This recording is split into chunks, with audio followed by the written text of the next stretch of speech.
আমার জামাইয়ের একমাত্র পছন্দের খাবার হচ্ছে গরুর মাংস। আর সেটা যদি মাটির চুলায় রান্না করা হয় তাহলে তো কোনো কথাই নেই। স্বামী সন্তানের আবদারে আজকে মাটির চুলায় গরুর মাংস রান্না করব, তাও আবার বাসার ছাদে। হ্যালো এভরিওয়ান, আসসালামু আলাইকুম। কেমন আছেন সবাই? আলহামদুলিল্লাহ, আমিও অনেক অনেক ভালো আছি। এই তো দেখতেই পাচ্ছেন একটা বোলের মধ্যে কিছু পরিমাণ গরুর মাংস নিয়েছি। এখন এগুলোকে আমি সব ধরনের মশলা দিয়ে মাখিয়ে নিব।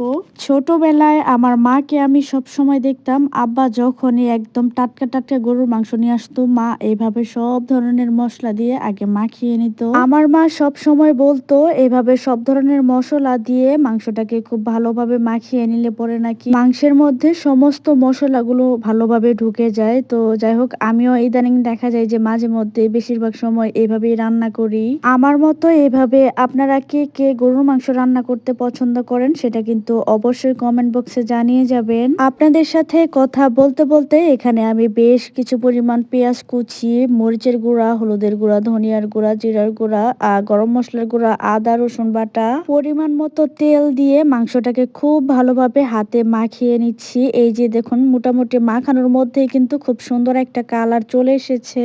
খুব ভালোভাবে মাখানো হয়ে গেলে আমি মাটির চুলায় একটা কড়াই বসিয়ে দিয়ে সেই মাংসগুলো কড়াইয়ের মধ্যে দিয়ে আমি মোটামুটি আগুন ধরিয়ে নিলাম। মাটির চুলায় রান্না করা খাবার কিন্তু বেশ মজা লাগে, কিন্তু রান্না করা এতটাও সহজ না। অনেক সময় দেখা যায় যে আগুন ধরাতে গিয়ে আগুন নিভে যায়, সহজে আগুন ধরতে চায় না। আর ইদানিং তো গ্যাসের চুলায় রান্না করতে করতে দেখা গেছে যে মাটির চুলার রান্নার যে টেকনিক সেটা তো মনে হয় ভুলেই গিয়েছি। Hi guys. Hi guys. Hi guys. Hi guys.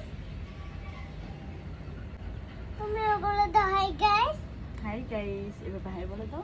Hi guys. Hi guys.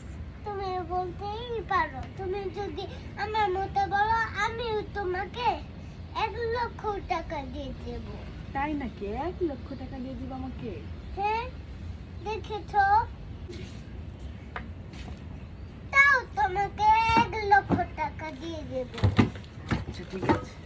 এদিকে আমার ছেলেটা এসে খেলা করছিল আর মাঝে মধ্যে আমার সাথে এসে এসে কথা বলছিল আর বলছিল, আম্মু তুমি আমার ছবি তুলো, আমার ভিডিও করো।